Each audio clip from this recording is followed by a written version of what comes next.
Hi, good evening. Very nice to reconnect and a warm welcome to you. And very nice if you would like to come into camera. Very welcome. This is such a fascinating topic because it is actually incredibly subtle from beggar to prince. And some quotes that always start the reflection. It does not matter how slowly you go as long as you do not stop. This is Confucius, the Chinese philosopher. So it's an amazing journey for the soul, that this profound transformation.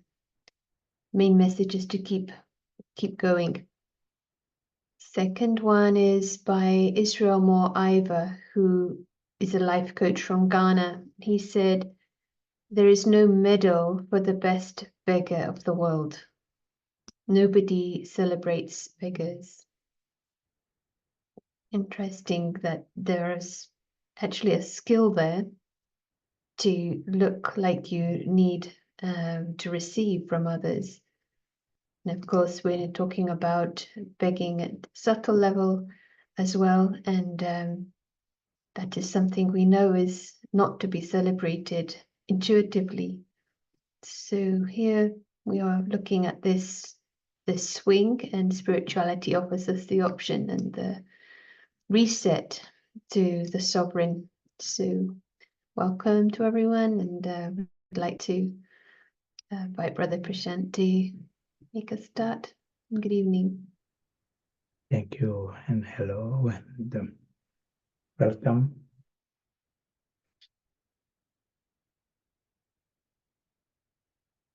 Since the subject itself gives us a insight into Baba's task, let us start with the experience of the prince.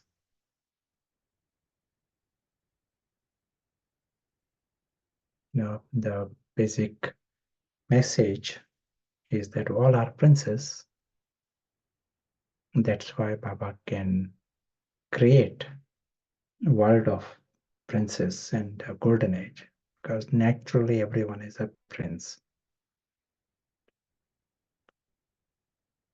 But let us experience the prince. And for all this, first thing we need, absolute necessary for us is the intellect. It is the game of the intellect. When we use the paras, we are talking about the best intellect. And we all have the best intellect. And when we use it, first thing that stands out is that the physical world is a foreign world. We are not using this time as some serious meditation, but just common sense. We are right now understanding that this entire physical world is a foreign world. We have a guaranteed exit without our permission. So to claim this world to be ours is confused intellect. Confused intellect will say, claim things.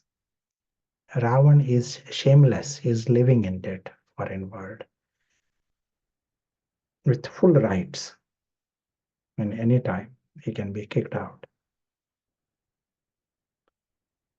So one is, it's a foreign world. And who says this? That this whole physical world is a foreign world, and it is a fictional world. Intellect is able to see it in an obvious way. If you are dealing with a story, or a theater, it is the intellect that tells that is a theater and where is the real world. So also here, Paris helps us understand. Here is a fictional world and a foreign world. a temporary world. And who says it? Invisible prince. Who says it? He understands even this gathering is happening in the foreign world, in the story world.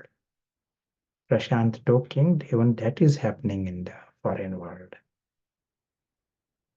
So it is not Prashant saying everything else is foreign, but the invisible prince who is awake, who says that entire physical world is not his world. Let us hold that perspective of the invisible prince. Invisible prince is the invisible witness. He is conscious. He is very, very happy with his world. There is no need for him to claim anything in this foreign world. And people go on foreign holidays. To go on holidays to see foreign land is not a sin.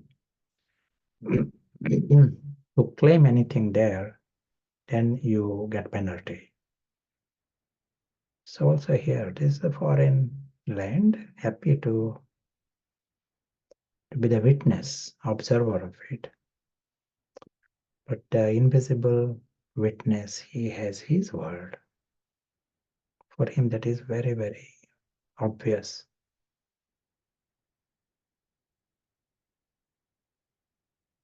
His world is alaukic, unearthly. He sees it in the image of a sky.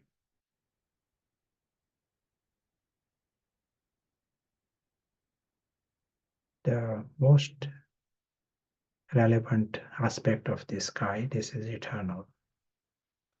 Everything of this world is eternal, no end. This is where his true family is. His true father is here. He himself belongs here. True self belongs here. And he himself is immortal, and then everyone is immortal.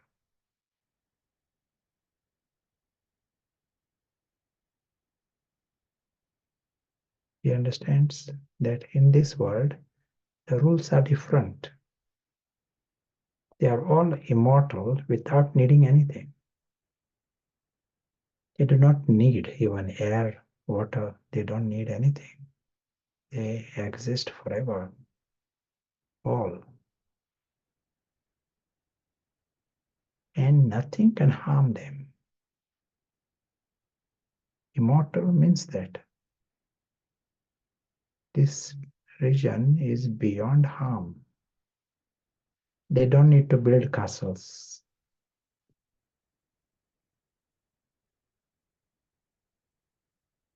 Storm, flood, fire cannot harm them even the slightest.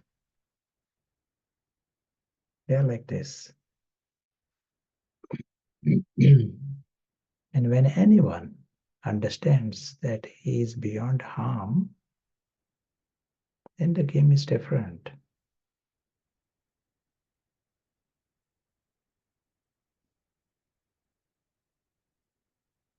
The reason love gets blocked in people because others can harm them.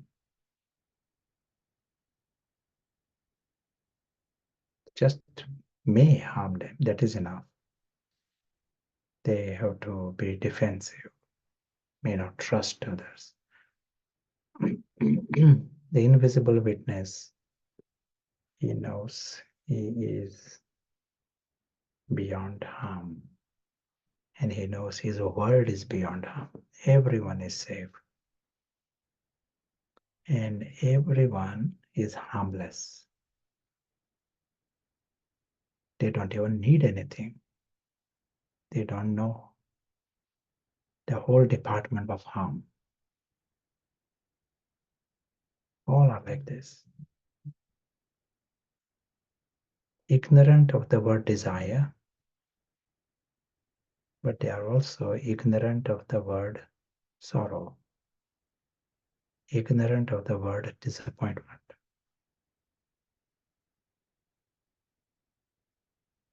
What remains is a life of silent happiness, all and always.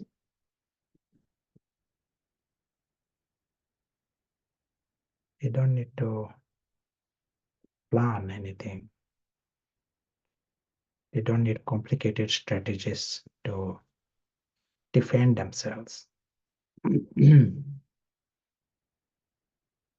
anyone is so safe, he remains innocent. He can afford to be innocent. If no one can harm him, even the slightest, he doesn't need street cleverness. He doesn't need to be cunning.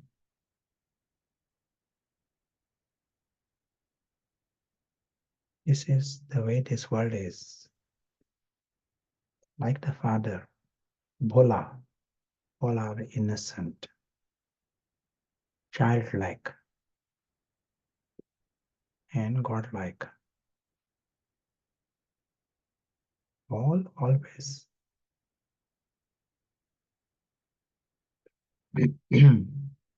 Invisible witness is aware of this. He knows he is very, very lucky. Invisible witness is this. That he is very, very lucky. To start with, he is in the real world. He is not in the fiction. He is in his world, not in the foreign world. He knows the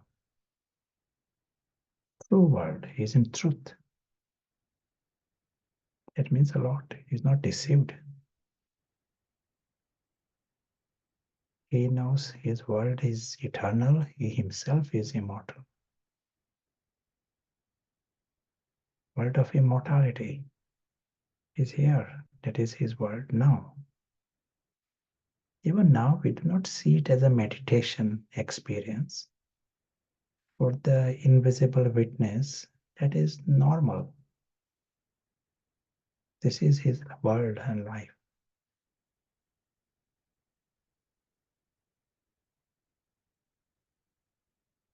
He is aware that God is not in the fiction. He is not in the story world. The true family is here. True Father is also here in this world. One who is always paras and always in truth. That's why wisest and holiest.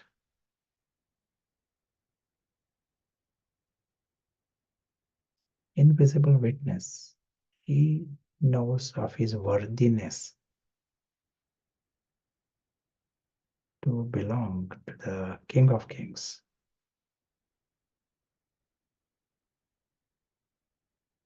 If he is not even having desire and he is ignorant of disappointments, and if he knows the life of immortality, he knows everyone is worthy to belong to the family of God, worthy to be loved by God, worthy to have company of God.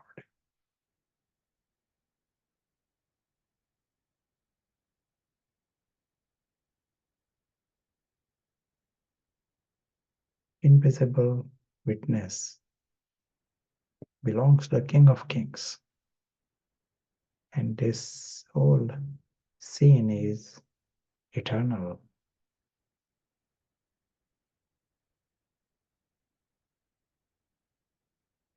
It is not just a meditation experience. If he wakes up, it is his world.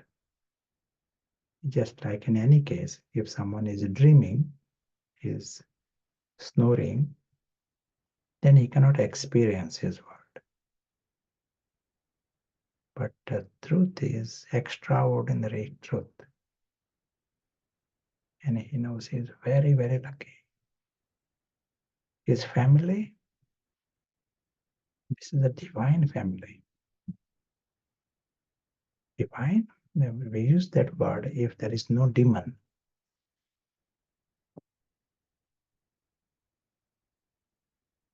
In this world, there is nothing inauspicious. They don't even have desires. All these demonic vibrations are not there. Zero.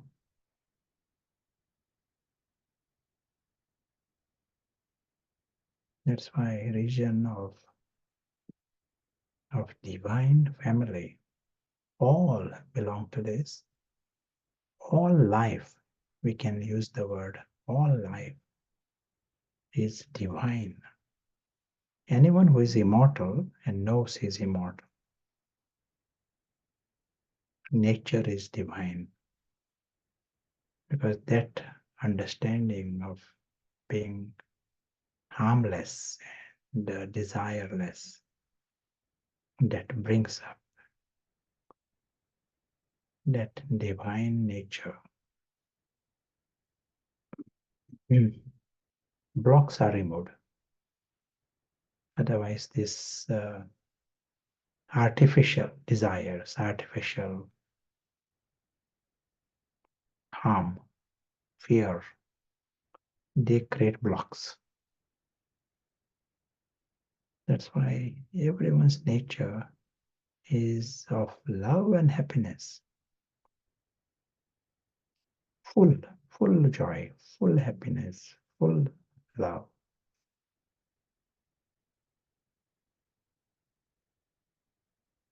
Unrestrained. That's what they experience. Family is divine, noble. And if there are no desires, means there is no begging of any kind here. They need nothing. They're royal. They all feel full and safe and secure, lucky.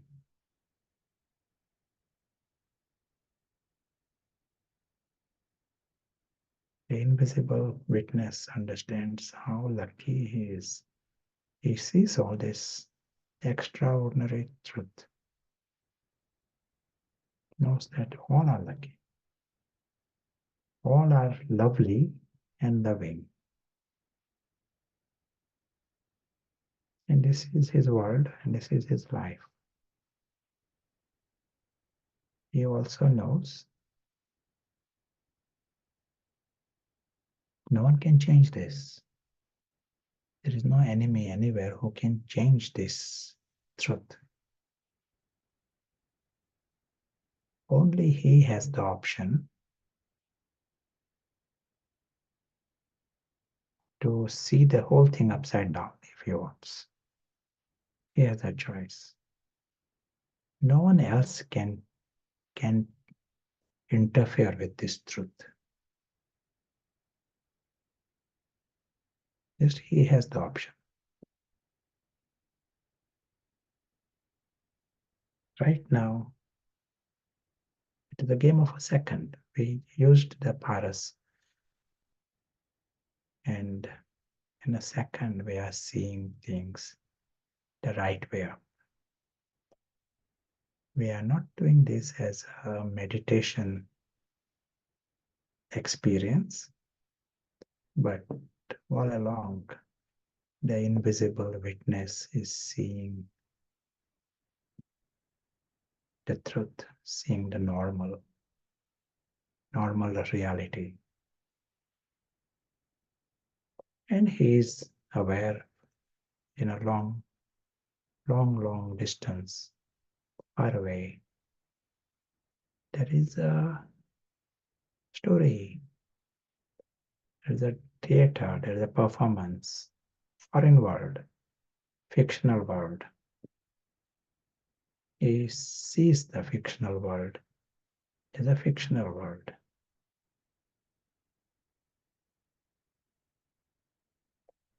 But now, the invisible witness, he's seeing it. And when he's seeing it, he finds it's a great fiction. Fiction is also a great gift.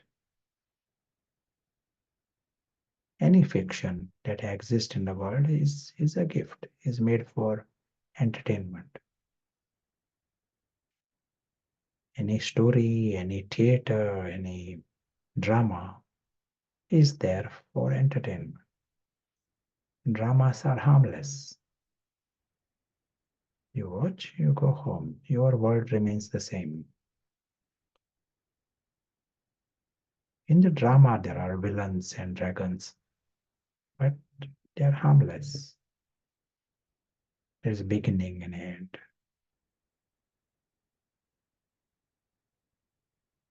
But one who is seeing it is the invisible witness who is conscious. He's seeing it the right way. He's seeing the sky, he's also seeing the earth right way up.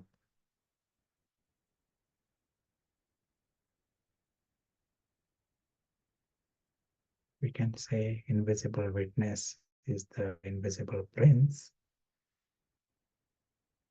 because he wins the sky, but he also wins the earth.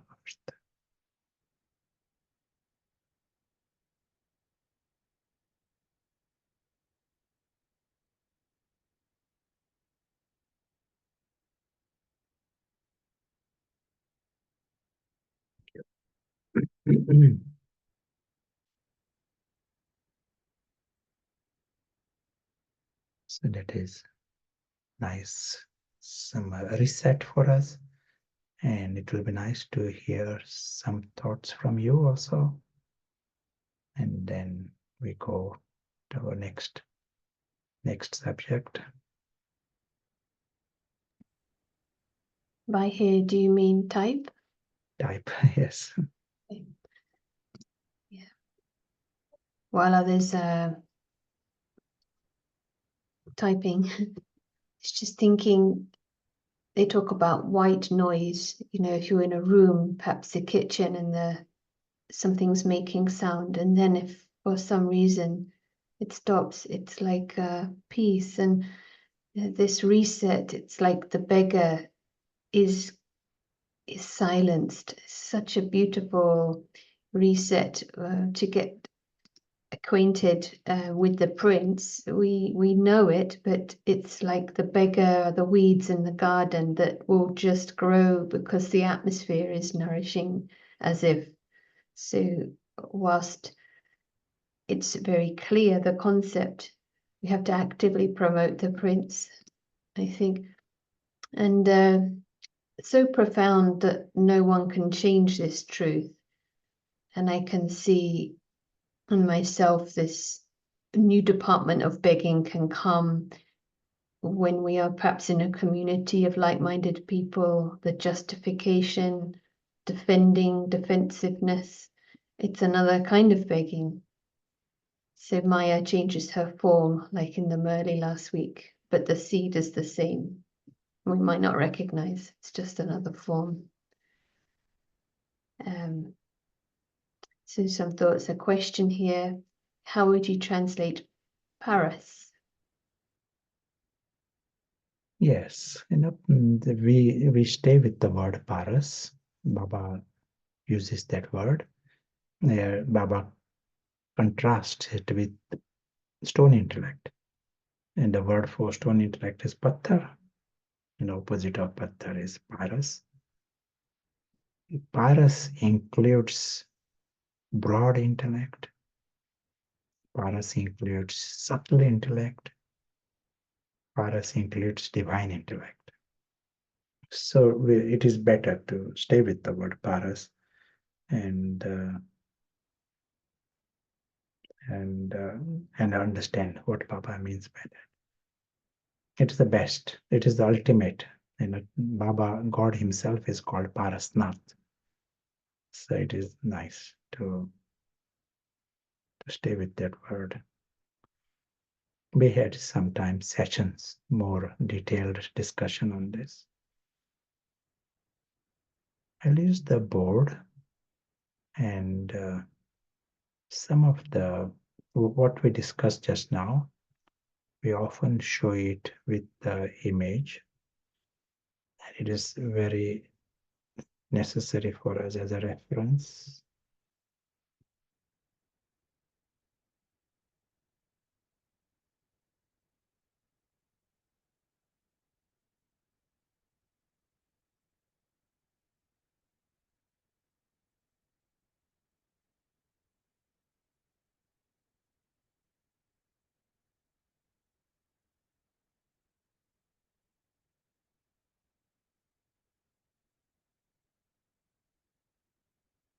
And we just show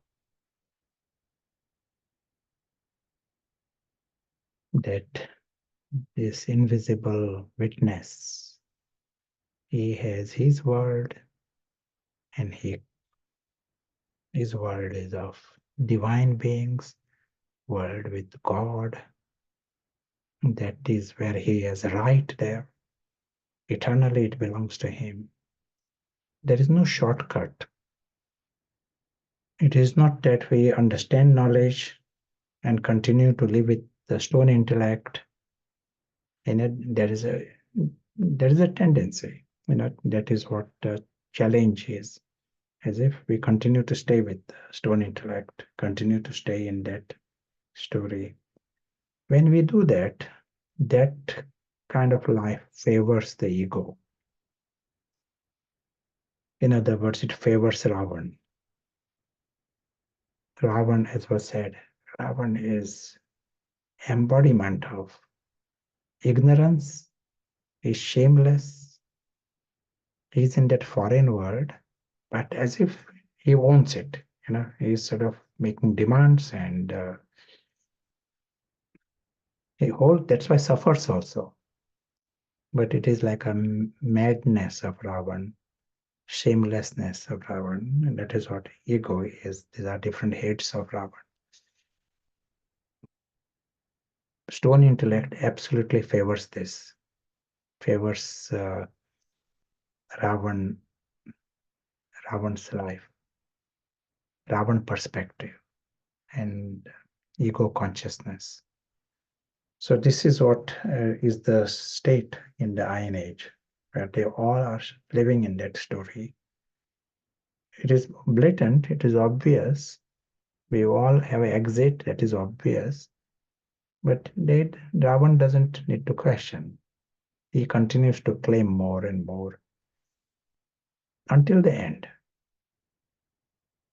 There are some researchers like Jem Bandel, he's a professor or, in environment, that's his field. He tells this environmental destruction is going on and very little time left. But merchants are selling things, they are trying to make money from this,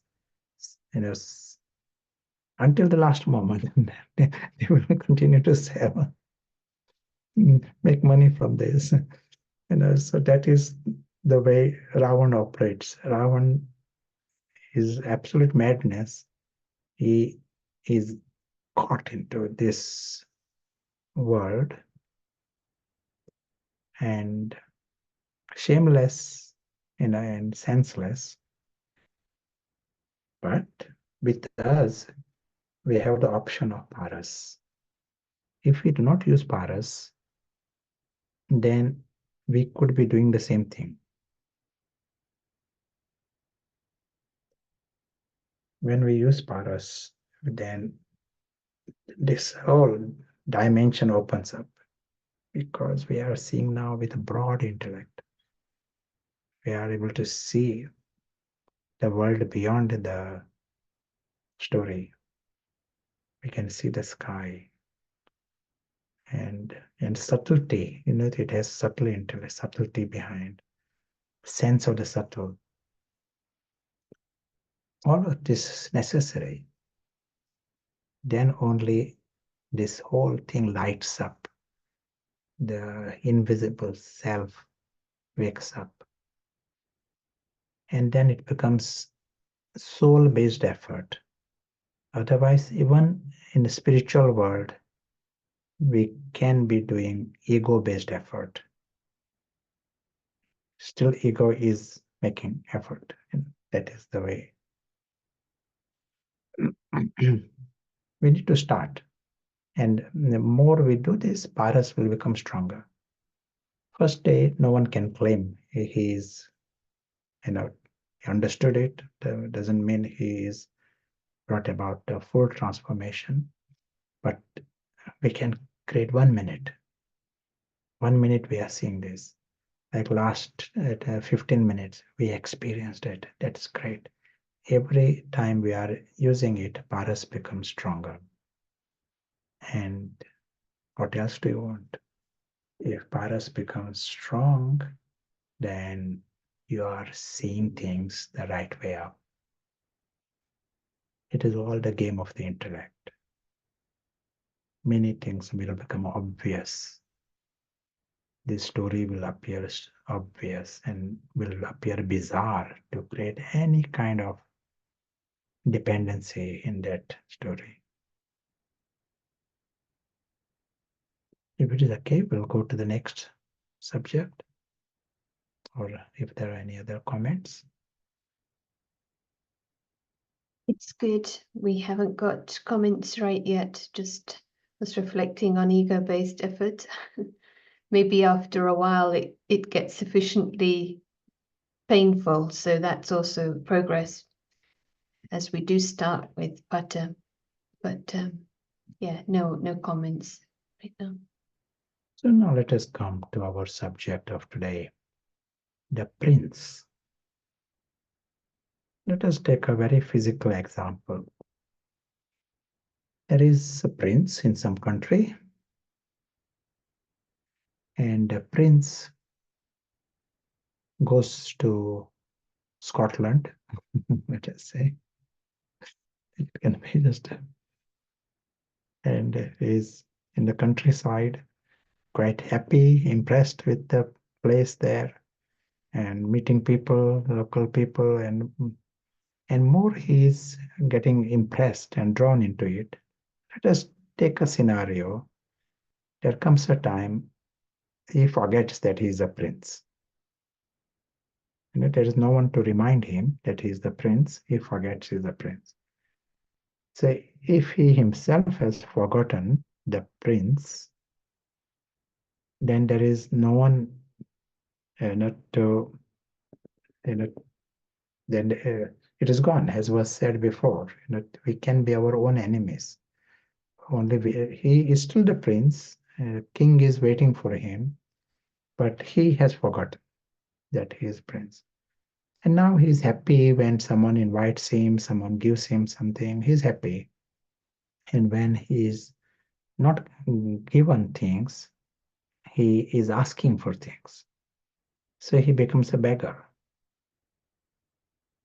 Let us take this scenario. He was a prince, and now he has become a beggar. He's acting as a beggar.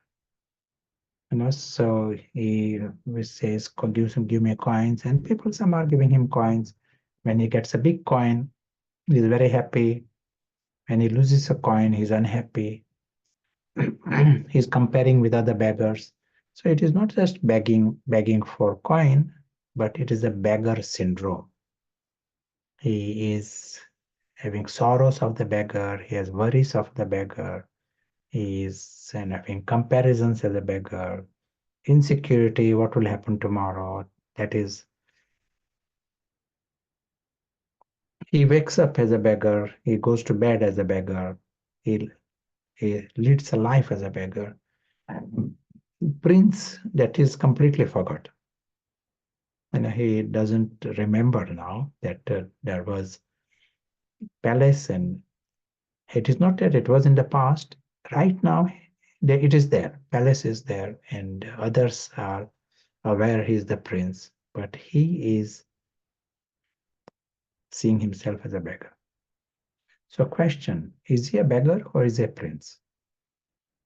He wakes up as a beggar, he feels like a beggar, he suffers like a beggar, acts like a beggar. He goes to bed as a beggar, dreams of a beggar. So is he a beggar or is he a prince?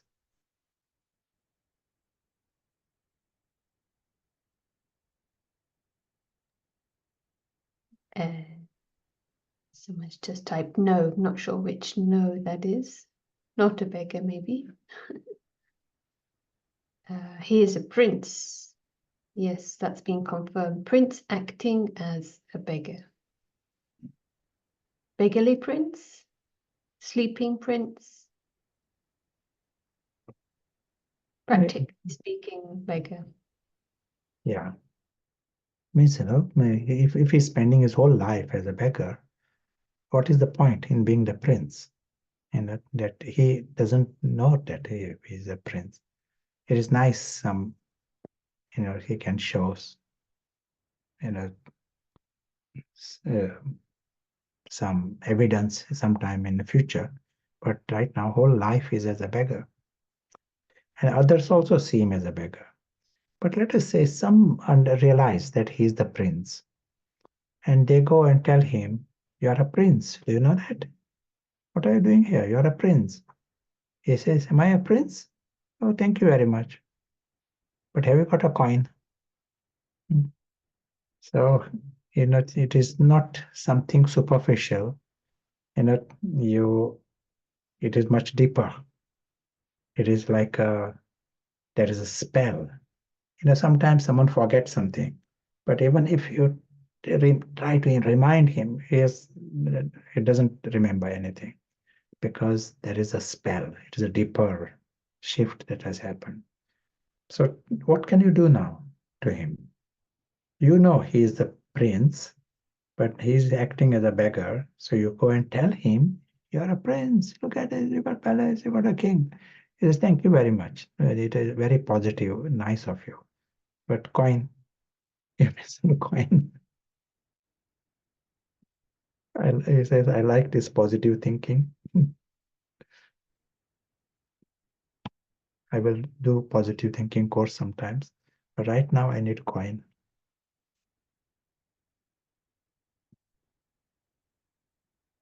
So what will you do now to him?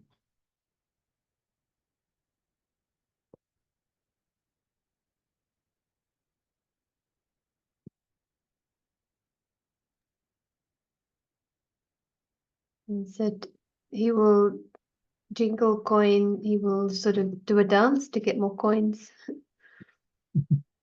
Caught in the trap. It's fascinating, isn't it? The information is not enough. And affirmations he might even repeat as a mantra, but it doesn't shift. Yeah, sometimes the beggars can be very creative and to get some coins in a different ways. So he's learning all these things, how to be creative in begging.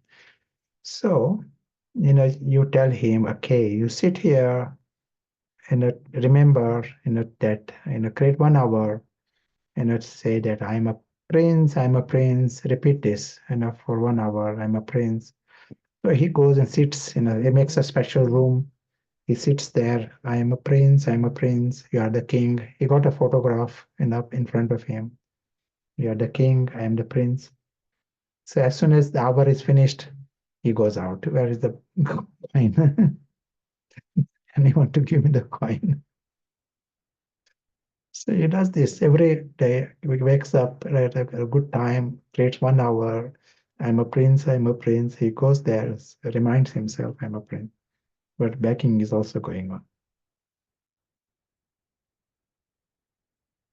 So have you got any good methods to help this prince wake up?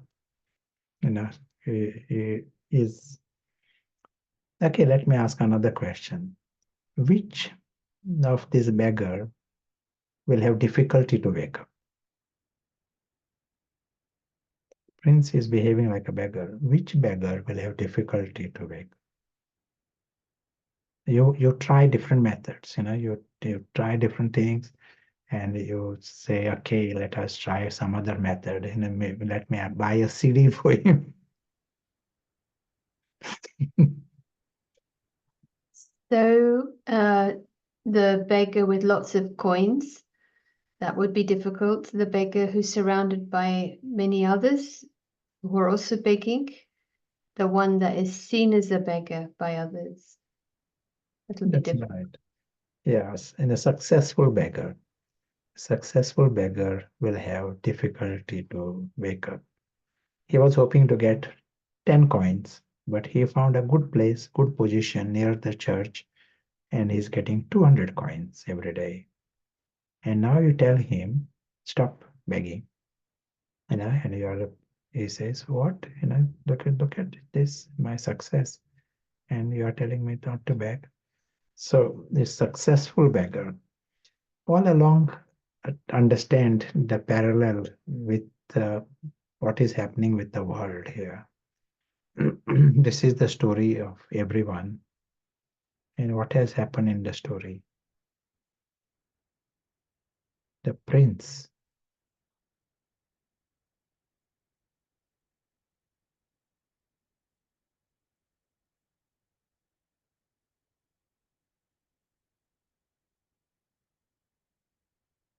there is a prince.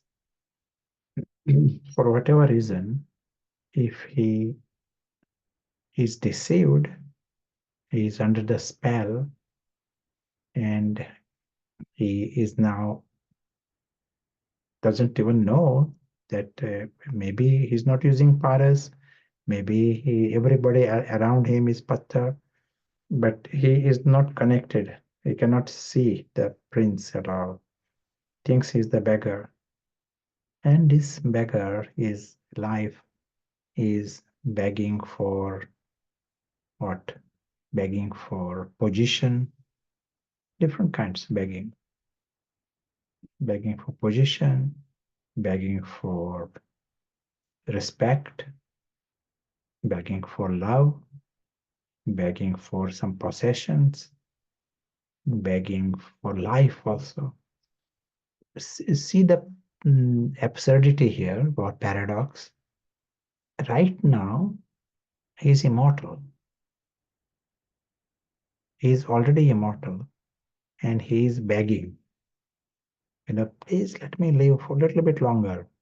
He is begging for life.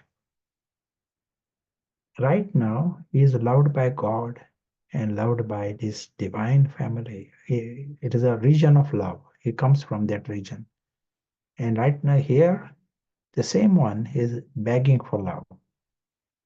He's singing the song, Love Me, Do.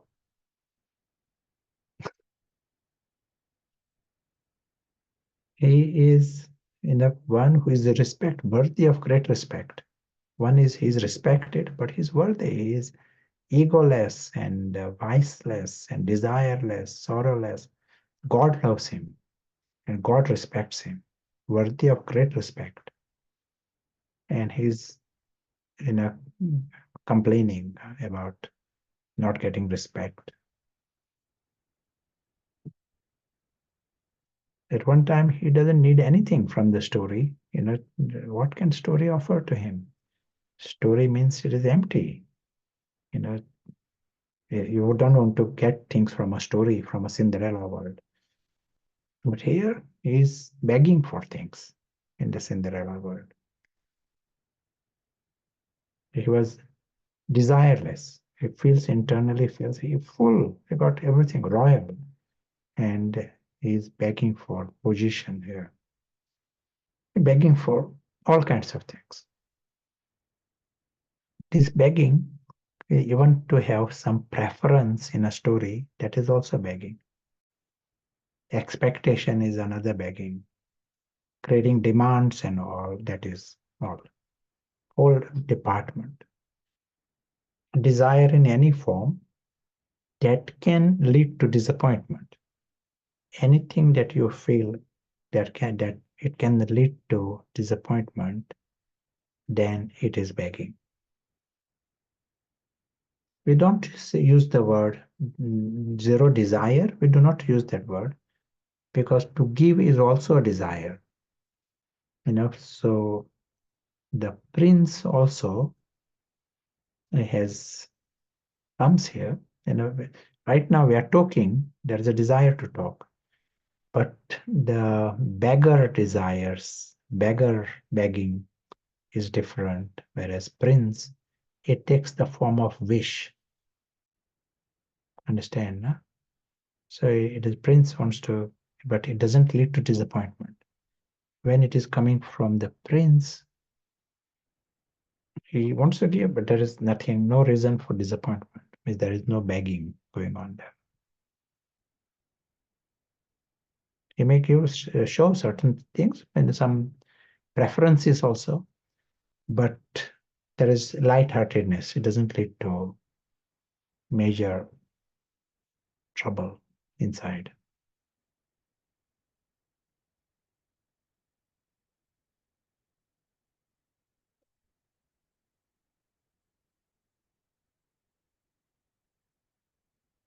Now let us see, one organization, I liked very much in India, and I think that organization possibly got nominated for Nobel Prize for Peace also.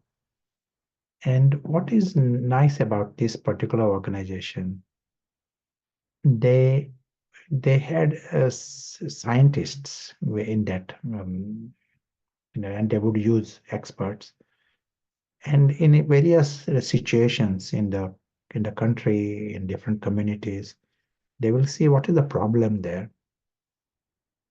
There are some situations, say there is unemployment or whatever the problem in that area, slum area, and they would think of a solution. They like, for example, because they're scientists can see, okay, you got land here, you got trees here, what you can do with those trees, what you can do with that land, what you can do with the grass, what you can grow there. So they would think of a solution for that area, and that was nice, so very creative kind of a intervention. But what was extra? Like one example, I'm giving. In one area, there was unemployment, poverty. Now they are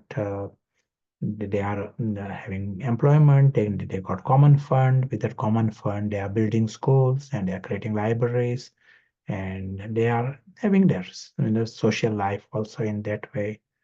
And they're working hard. They're educating their children. Some tourist might come to this place and he says, you are doing such a wonderful work. I want to give my $20,000 to your task. And they say, do something like this university in your country. They don't take a single penny from anyone, these particular people. They are happy. They got plans. They are working hard and they are doing their thing. What I liked in them is they stopped the beggar. That is what is extra smart of that organization. There are many organizations that can do, very intelligent intervention, but to remove the beggar, that is very subtle. Otherwise, it is very easily, it can go in other direction. Baba also says, better to die than to beg. So here, this beggar side, this beggar has to die than to beg. And then no one will die to the body if someone says, I'm not going to beg for love, I'm not going to beg for respect, I'm not going to beg for anything, for position. No, I'm not going to go in that direction. He will not die, and the body will not die because of that, but inside the beggar will die. Okay, the other question, what is this beggar? Who is the beggar within us? At this level, the prince, the soul is the prince. That's what we are understanding here. Invisible witness. Invisible witness is this one. He is the invisible soul. So soul is the prince. So who is the beggar? If you say die to the beggar, so who is going to die? While the information response is coming, just a request not to go too fast for translation. But let's see. Who's the beggar? What is the beggar? The false identity, the name idea of our name and bodily form, ego response, Ravan, all of the vices. Yeah, in the ego will be a good word to see. Even in the story of Ravan, one form of Ravan is a beggar. In fact, Ravan is an eternal beggar. Ravan constantly he wants more, everything. So that is what is going on here. Ravan's form of a beggar.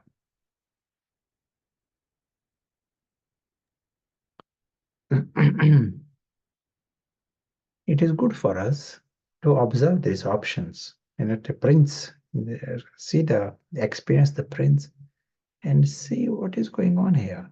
What is the life that is going on? One is the begging, the action, the beggar mindset. That is like the biggest thing that can happen to anybody. The worst thing that can happen. Beggar means the lowest denomination in any society. In a society, there are some, city, town, there are merchants and there are warriors and there are policemen and postmen. And they're beggar. Beggar is the lowest in the society. So here to adopt the mindset of a beggar means to choose the lowest quality of life. Externally, one can be having palaces, life can be in a palace also. But at a real level, mind level, he could be leading a life of a beggar. Mindset can be of a beggar. If he has begging for love, begging for respect, begging for position, and worried about his life, then he's beggar. I have seen in myself in a begging, that, and we have to observe different times, because it is not that we are free from anything. We have to constantly observe, is there begging going on here? And as was said, the litmus test is, does it lead to disappointment? Then there was a begging. The Ravan is definitely involved in it. If there was no, if the prince is there, there will not be disappointment. But I will give one example of begging I see in myself. I've seen different times. And this is begging for justice.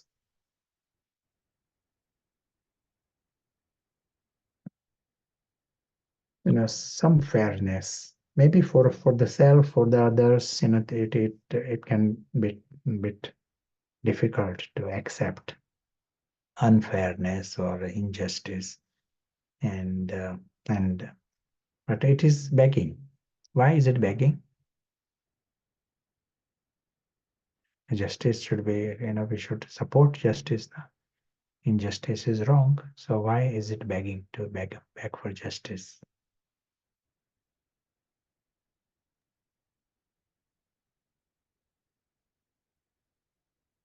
Is it a begging? To demand justice, is it begging?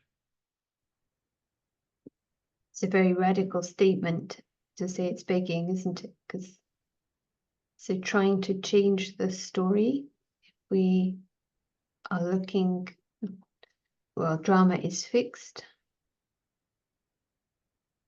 Yeah, It depends on here, outcome. nice.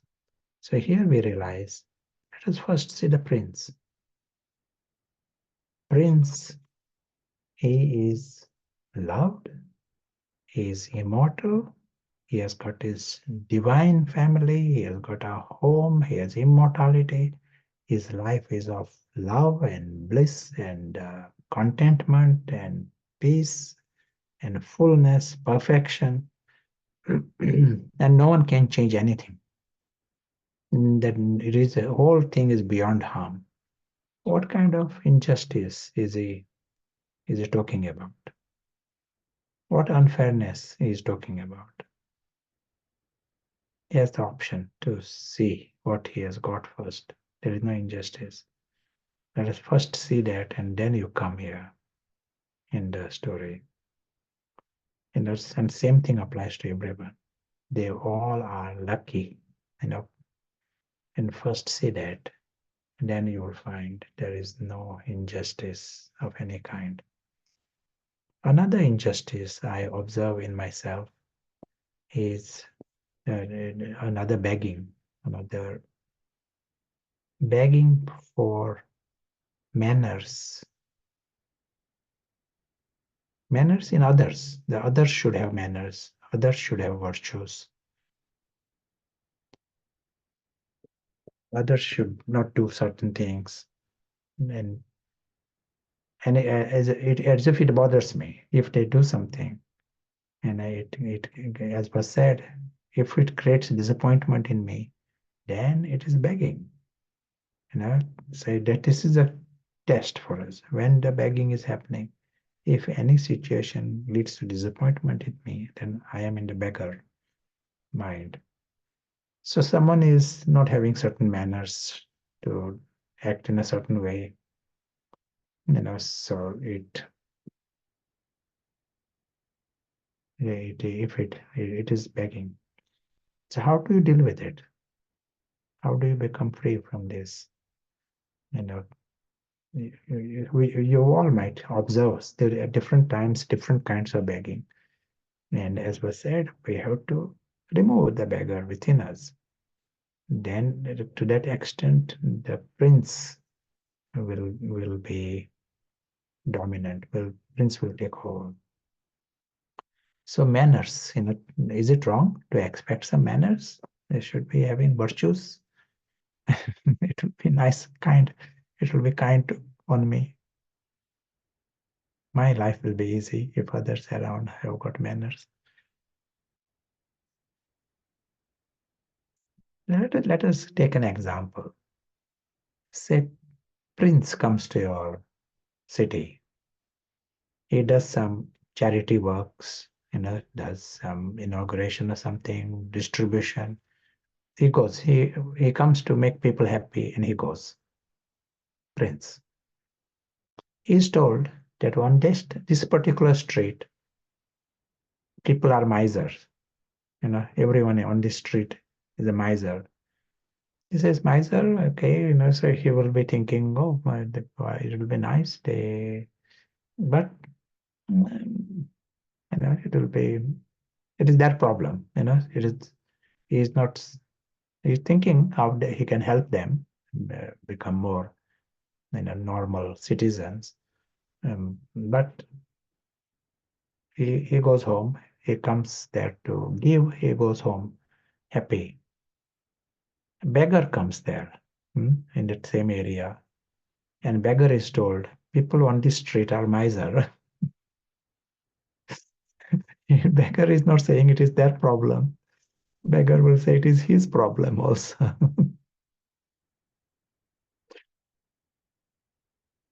Prince will say it is their problem. It is not his problem. So beggar will be bothered. Why are they miser? They should be generous and you should be thinking of others. You shouldn't be miser. You might give a talk on this.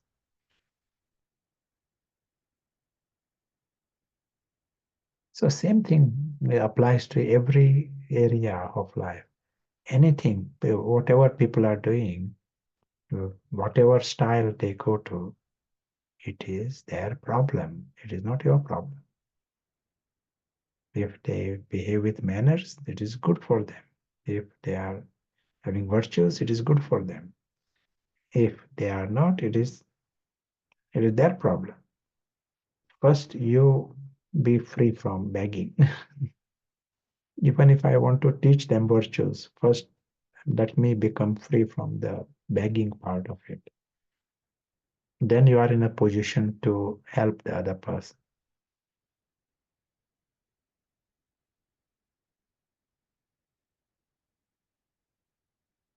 Discover the prince. All along the answer is discover the prince.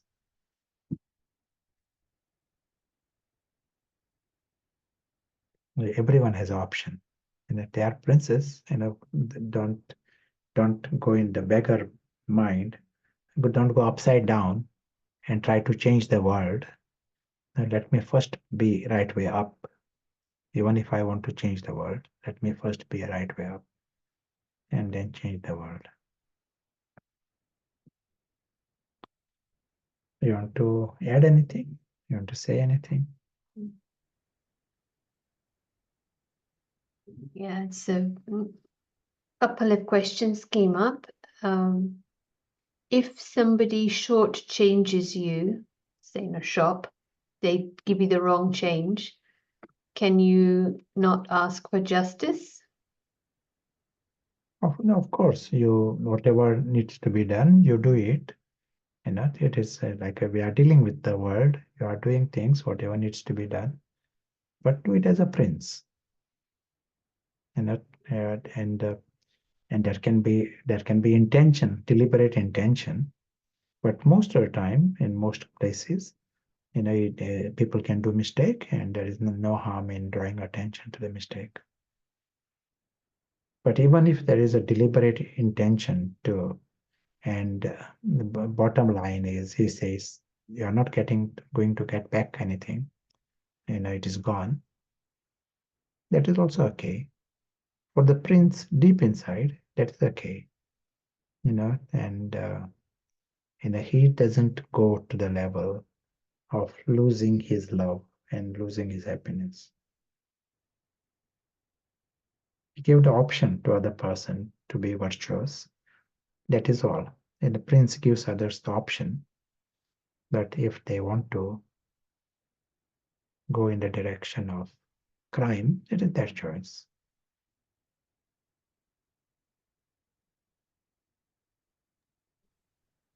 Thinking about, if you're on the phone to a company and the service is not good, you often feel you need to elicit some pity from them. It's if we tried to motivate through injustice.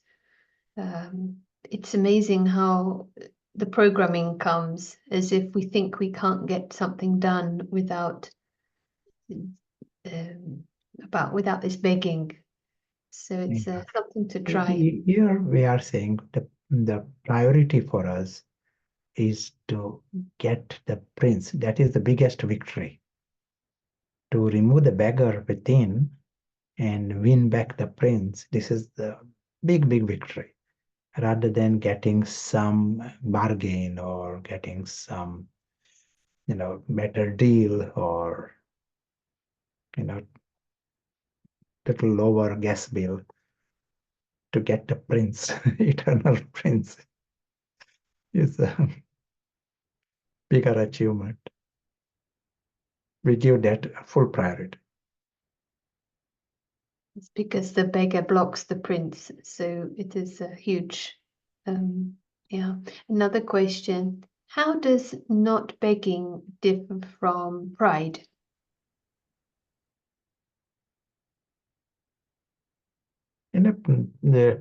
Here we are any of these things might pride is all the time waiting. that what we saw before, moment we go into the patthar, pride will take over. In either case, you stop the beggar or you keep the beggar, pride will take over if you are a patthar, one kind or the other, because pride is the normal state for stone intellect. But if you use paras and if you get the prince conscious, if you are working from that level, there is no pride there, but there will be self-respect. That is the way to remove the pride.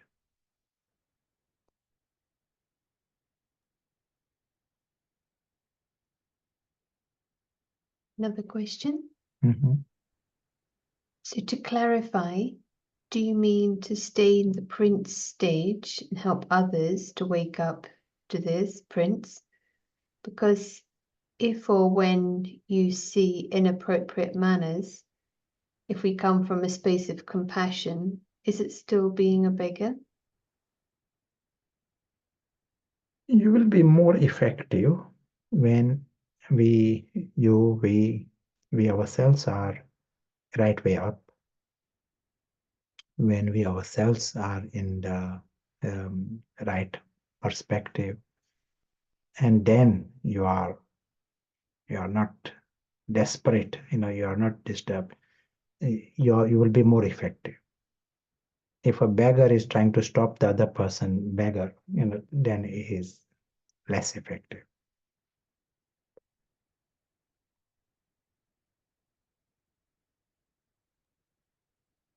There was a comment that begging for not being judged is also one. I was thinking begging for logic and sense, continuity, for things to be the way they are. It's quite nice to identify them and somehow a freedom comes. Yeah, so no other comments right now. Yeah, to observe the subtlety, but to observe the gross ones also in our just ordinary interaction. Just see, the gross level. So here we are saying the beggar has to be removed. That's why Baba's position, better to die than to beg. In our spiritual effort, these both go together. Spiritual effort, lots of emphasis on becoming soul conscious.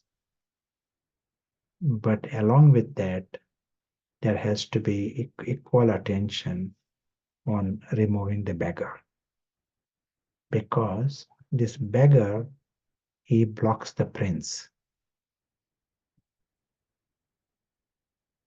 In other words, as long as the beggar is there, it will even prevent you even to experience the prince.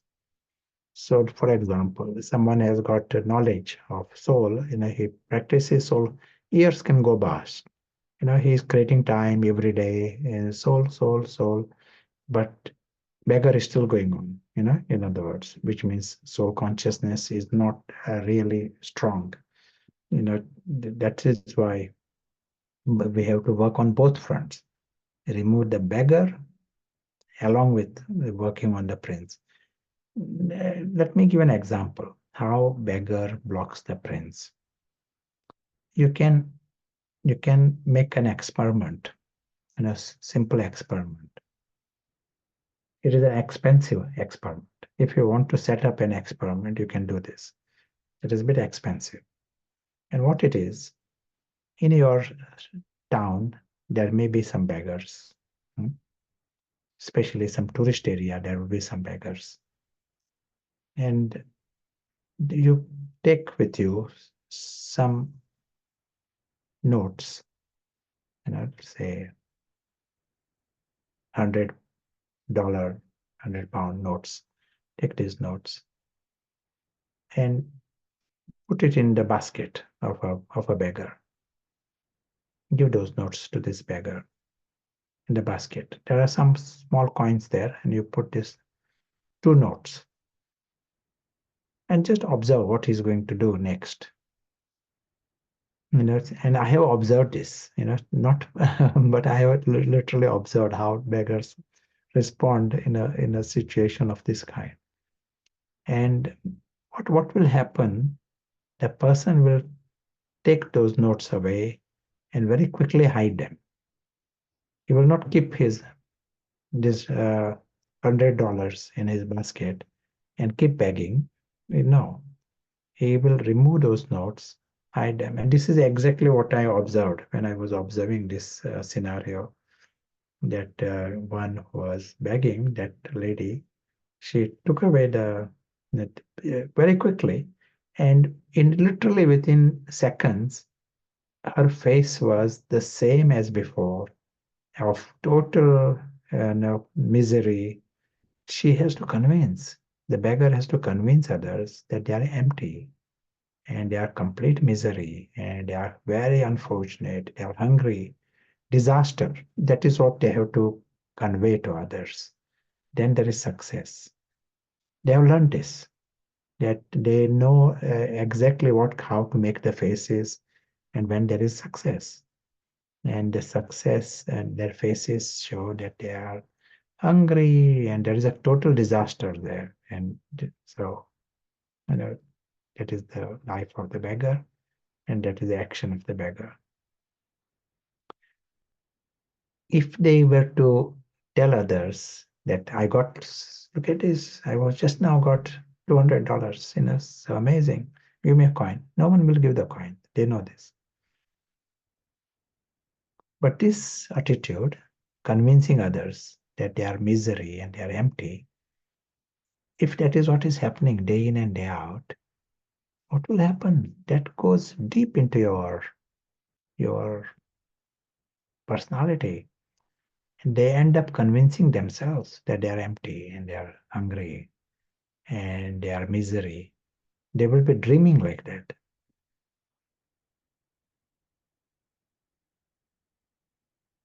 And then this mindset doesn't want to see what you already got. Like you go to a beggar and say, let us open your bag. Let us see what you got. Will the beggar like this? They will say, oh, that's kind of you to tell me. I got all these coins. And the beggar will say, you are a troublemaker. And if you tell him, let us open your bag. I want to show you what you got. If that beggar doesn't want to see it, that is the thing.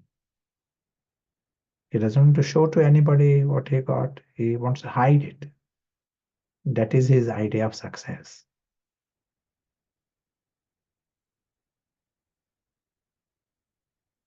So this is that huge, you know, the contra, problem in contradiction with what you are doing. Your idea of knowledge and success, telling everyone you are a prince. Look at this, there's a prince, got everything. It is great news. You are very lucky. You got these great treasures, and are immortal, and you are from God. You belong to God, King of Kings. Such a great news. This is what you are telling them. Mm, but they think you are a troublemaker. You are just telling them that they are not misery and they are not a disaster and they are not empty. Instead of giving them some coin, you are telling them you got all this. You want to show what they have got. It is almost like opening the bag and telling them, look at this, you got so many coins, so many notes. They don't want to see that side. So this is the mindset that is working on all of us also. Baba is telling us, look at this, you are so lucky. In every Murli, Baba is telling this in different ways. But the beggar inside want to block the prince. Beggar doesn't to know that all of this is true. Doesn't to see. He wants others to be nice, kind. As was said, initial our begging. begging for love. They might think that this Brahmin family is nice. They are loving me. They will be kind and they will be smiling each time and they will respect me in some level because my badge is so smart and my spotless white clothes. And I've been to Madhuban so many times, there may be more respect here. And I might live longer here, because vegetarian life, vegan life, may make my life better. This is the reason he's here, begging for them. And suddenly you are telling him you got everything, and you are a prince. That is that is a bit of a caution for the beggar inside.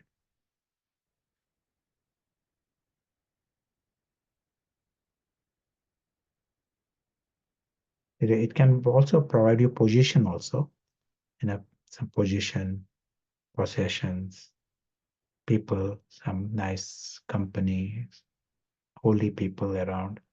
So beggar can be quite comfortable in a spiritual setting. And beggar is hoping this is what he will get. And if he doesn't get that, he will feel, what is the point here? You know, I'm going.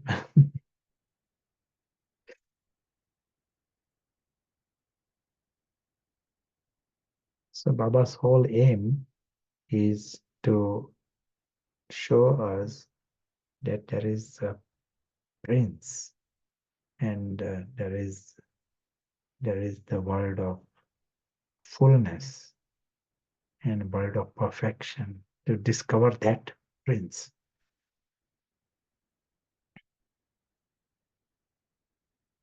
So it will be very intelligent of you to understand why this beggar has to be removed.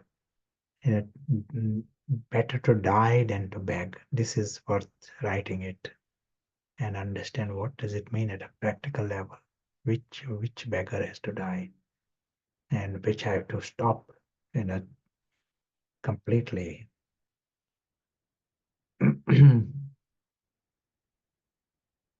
I will just discuss a few more things and then we can take a break. Okay, you understood this. Better to die than to beg. So you have stopped begging, and you are sitting comfortably, in a park, and someone going past throws a coin. You're not begging. He just throws a coin. What will you do? You have taken a decision, you have attended a workshop. So you ask him, why are you throwing the coin? Do you think I'm a beggar? Take that coin. And I'm not a beggar. Take that coin. Never throw a coin like this with me at me. I'm never a beggar. So he says sorry, he takes the coin and he goes. Next person comes and throws 20,000 pounds. Not one coin, throws 20,000.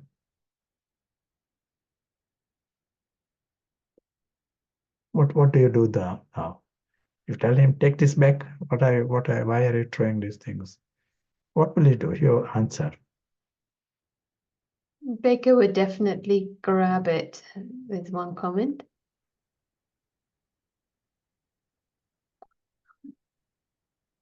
Be confusing situation, but irrespective of one coin or 20,000, just say thank you and move on. Some would say this must be a gift sent by heaven, my return of good karma. Someone saying I buy a ticket to India. You don't need it if you are full. Maybe the Yeah, physical level, it may be possible. You say, the one coin worth 20,000, take it back. And that's okay, that's great. But let us come to the beggars of the present time and our, confluence age begging that is going on, begging for love and begging for praise and begging for respect and begging for position. In the it each one has a price. Understand? No? Yeah, one person will say one coin. No, I don't want to beg. Well, I don't accept one coin. But 20,000, your values change. Now you want to compromise your values. In the same way here, whether it is praise, someone praises your shoes, but someone else praises, it may mean something to you. It has value to you. You accept it. You sit there taking it all in. Someone is loving, someone is respecting, someone is some kind of position. Worth checking. What is the price in this story world? Is there anything there for you, you know, of value? If the if something is of value there, the beggar will be deceived. One message Baba tells us, whole thing is not worth a penny. Some of these things have to go into our conscious and subconscious, these messages. This whole thing here, what you see, is not worth a penny. So one coin is also not worth a penny, and 20,000 pounds there is also not worth a penny. Praise from some, king, president of your country is also not worth a penny, and praise from your neighbor is also not worth a penny. You're not gone here. Some prize, some medal you get from the local village mayor, that is also not worth a penny, and Nobel Prize is also not worth a penny. Understand this broad position that world is story world. In story, it is empty, and there is nothing to offer. Story hasn't got anything to offer. Ravan is absolutely confused. That's why he is going there begging and taking sorrow also, taking disappointments in a story world. But one who is conscious, he understands that it is an empty world.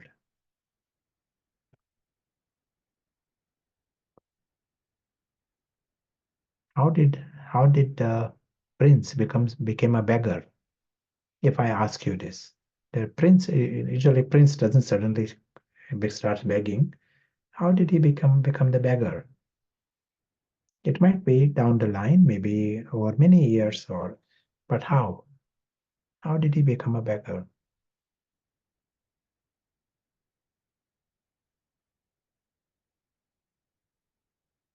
He was not beggar for a coin on the first day, but he was not even begging, but someone dropped, 20,000 pounds. It is for nothing, here is 20,000 pounds. And you feel it is worth taking this. That is when the beggar takes birth. You suddenly realize this is of value and accepted it as a beggar. You didn't start as a beggar. You were not going there to beg. You are going there, for one reason.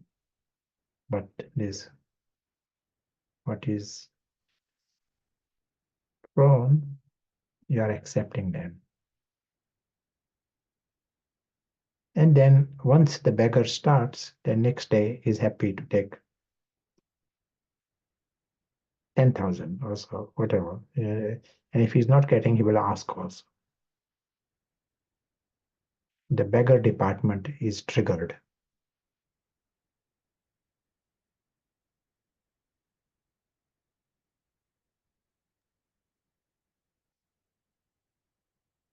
But just as we can see how the beggar and the whole thing has become so big, our nice task of the confluence age to dismantle it, to observe different kinds of begging and to dismantle that whole department of the beggar.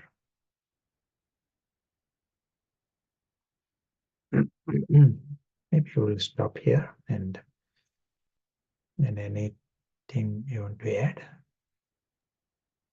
Yes, there was a comment. Maybe it depends on what use you make of the money. You can help someone. So this is an interesting comment. I know it's a metaphor, but even with good acts, it appears to be in the name of helping. Any comments? Yeah, as it was a metaphor for the subtle begging that is more important for us to check the subtle begging and let the prince deal with life.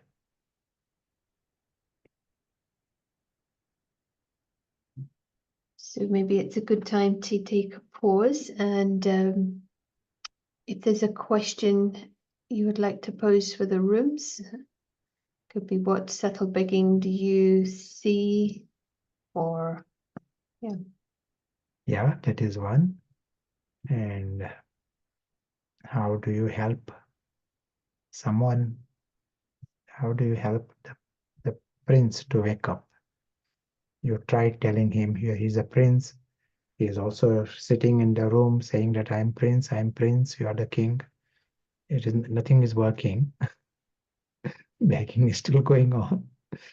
So how can you help someone wake up and come out of the beggar spell, but also observe within yourself what's the subtle begging?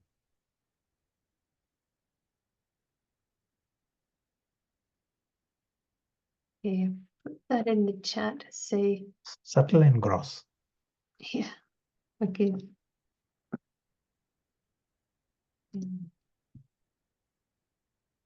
Okay, so we'll meet back in just over 10 minutes and continue the discussion. Thank you.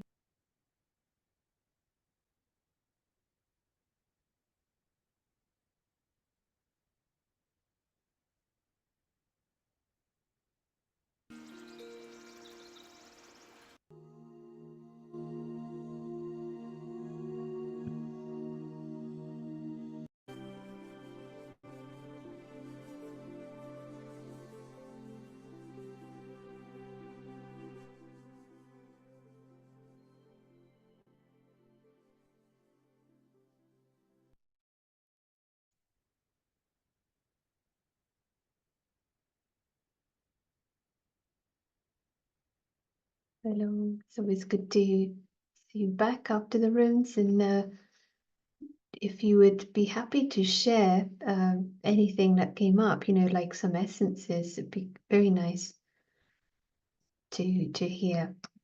Maybe just creating a moment of pause just to let some of these ideas be absorbed, but mainly the experience of that true prince.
Thank you.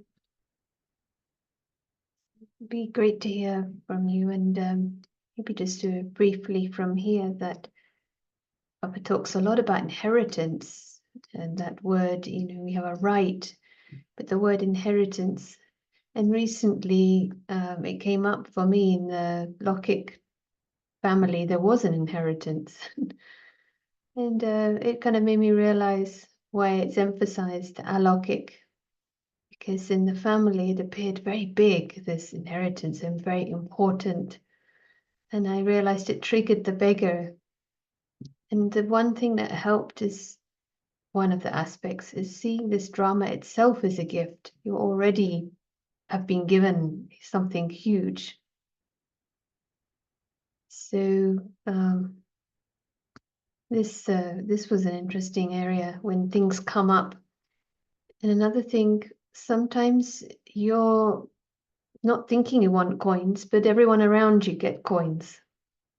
And drama connected happiness or achievements could be happening around. And what comes up, 'cause sometimes it can feel, yes, very much experiencing the prince, but then it can trigger the beggar if the beggar seed is there. So nice thought experiments to check the stage and applying knowledge in these different situations that come. So some thoughts from here. Be lovely to hear your thoughts, and meanwhile handing back to Prashant. Thank you. You. Hello. Nice to hear this experience. More we get into this stone intellect, we miss out on the bigger prize. We are, impressed with some peanuts, but miss the bigger. As we step out of this stone intellect, as we step out of this ego perspective, and you are seeing the bigger reality, prince. We use the word prince. The invisible soul is the prince. He knows the wonder of his alokik world, his alokik sky, and that too it is eternal, full, internally full and perfect, and world of love, and everyone lovely and loving, divine, and world of God, world with God. That's why the eternal prince. But for him, this physical world, every moment is a gift. It is a huge. There is no comparison. With my any millions, I cannot buy things. This planet. But here, every moment is a huge gift, in which there is sky and clouds and mountains. Different every moment, new thing comes. He is not trying to claim things. He is not trying to cling to anything. Things are changing. It is fun. Things end. That is also something else begins.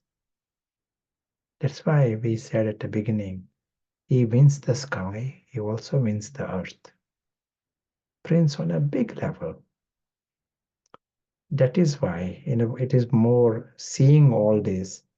Then he says he has no injustice. He has nothing to complain about anything. Deep inside, he knows there is no injustice and there is no need to to to cling to anything. There is no need to be the beggar at any level. And more he notices the subtle begging and gross begging, more he stops it, more he discovers the prince. So this is like a nice formula for the world. They all are princes, and they all have got all this right in front of them. They just have to let go of the peanuts that they are clinging to. It is the mindset. And they just have to let go of this stone intellect, let go of the beggar. Stop the beggar, and you win the prince. Better to die than to beg. But it will be nice to hear any comments or questions from you in your rooms discussions.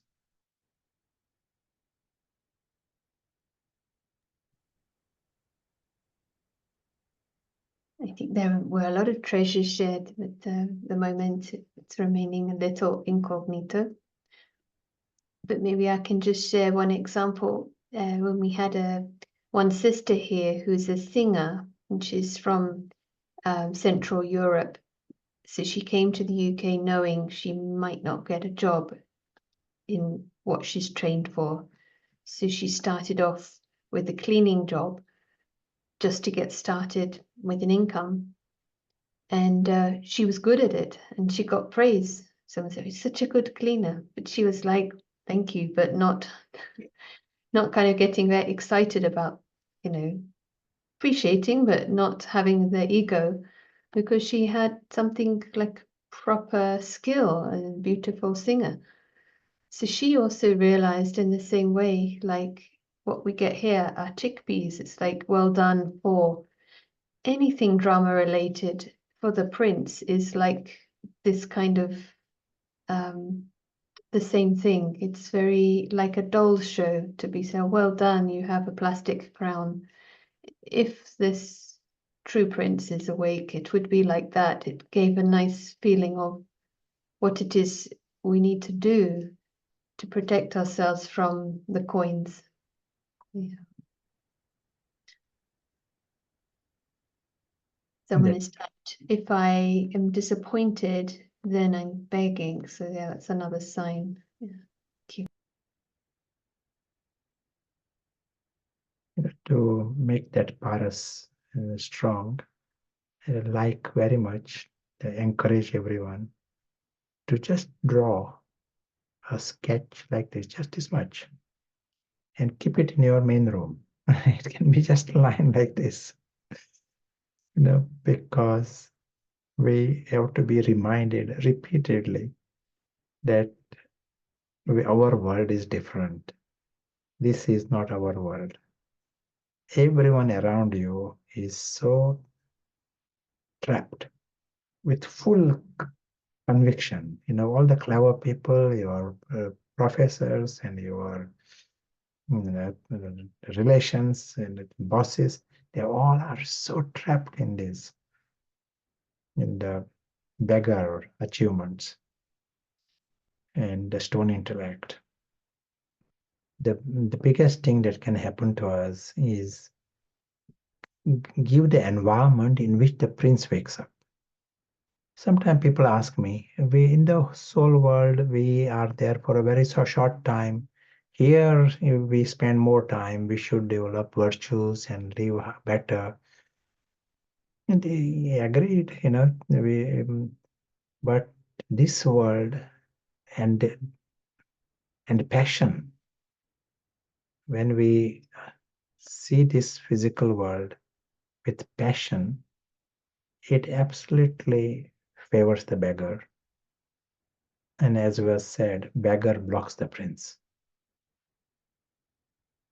It feeds the ego, whether we like it or not. Just our ordinary thoughts, they all feed the ego there. Their beggar is very much in action in some form. Beggar is not all the time begging, as was said. It's a beggar syndrome. He may be successful beggar. Look at how many coins I got. I'm very pleased. Comfortably. But it's the beggar syndrome. He is comparing with other beggars. He is worrying about tomorrow. That is the mind, the going mind at present time in the Iron Age is the beggar mind, and and there is not a deeper contentment there. And the big thing about the prince, his world is eternal. He has got zero things to worry about. The story of immortality is very central for everyone. And so the prince knows of his immortality. And that is why the game changes. And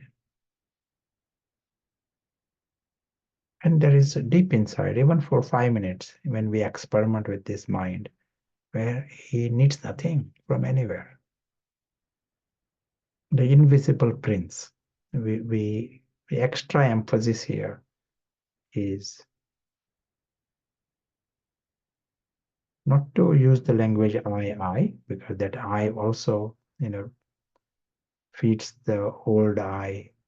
It becomes ego-based effort.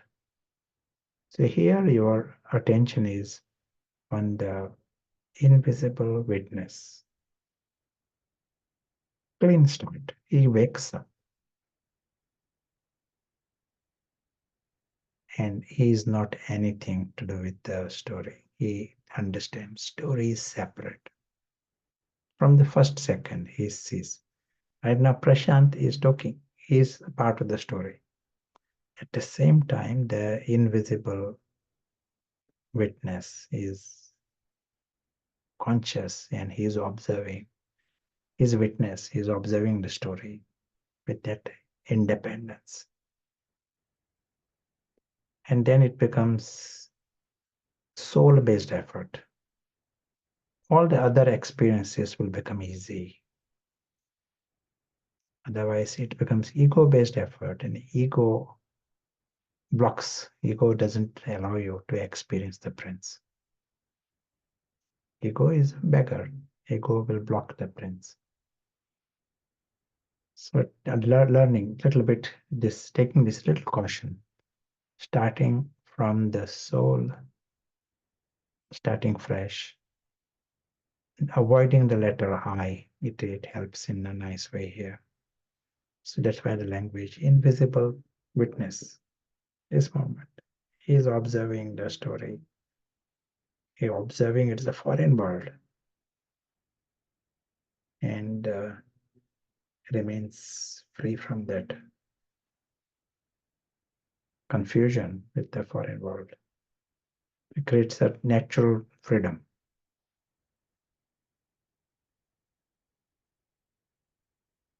And the invisible prince is very, very lucky. At every level, he is full. He knows of his true family. He knows of his world. It so happens that this world is a positive universe. This whole the reason even Baba can create golden age, because everyone is naturally golden. Everyone is naturally beautiful. The universe exists like that. Everyone is immortal. All Baba has to do is stop this stone intellect system, stop the beggar, and naturally the prince is a natural state, original state. And they are naturally loving and happy. Yeah, excellent. We'll create another minute of practice, but you want to add anything? Anything you want to add? A little earlier, someone said it would be difficult for a beggar if there is the company of others who are also in the same mindset. And so also with the story of the prince who's begging and others might tell him he's a prince, but if the body language is that he's a beggar, it's a mixed vibration. They might even say, poor you, and something, but it's the king, isn't it, that would know. And so this invisible prince is always under the gaze of the king. That vision, attitude, drishti, that's why remember me alone, we're all in our process. But it's the king who is stable not to give the prince a coin. And so precious, the option to see the visible prince and the king. Because then there's congruency. Whereas then we feel full to give rather than we're in the mixed camp. Thank you.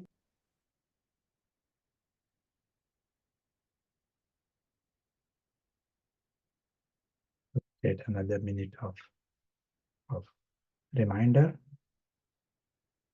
and we understand we have the option of paras this second. And first thing that happens when we use paras, we are seeing the big map.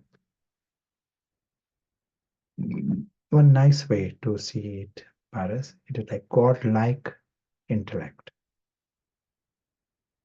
And you are giving yourself permission, 100% permission to see the way God sees. There is no reason to hesitate in this. And for Paras, everything that happened today happened in a story. Full stop.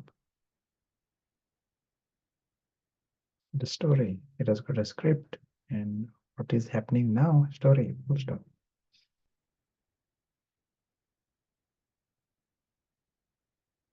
For Paras, the world beyond is vivid, obvious. And who is seeing all this? The invisible prince. Invisible soul is the invisible prince. And he knows he is lucky. If the invisible prince is conscious, he feels he is very, very lucky. At every level, in every aspect, he got the best.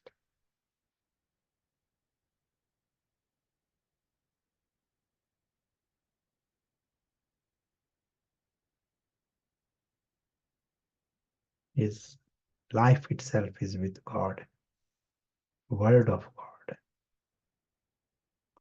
He knows he is right here. It is his word.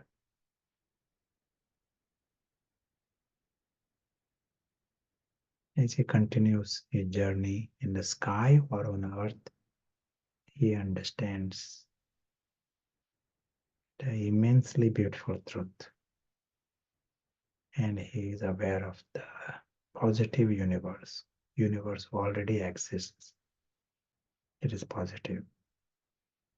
He's just seeing it the right way up.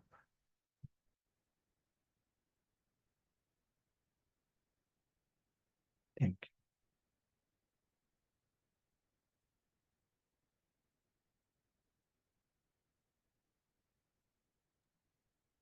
Thank you. We'll meet again tomorrow.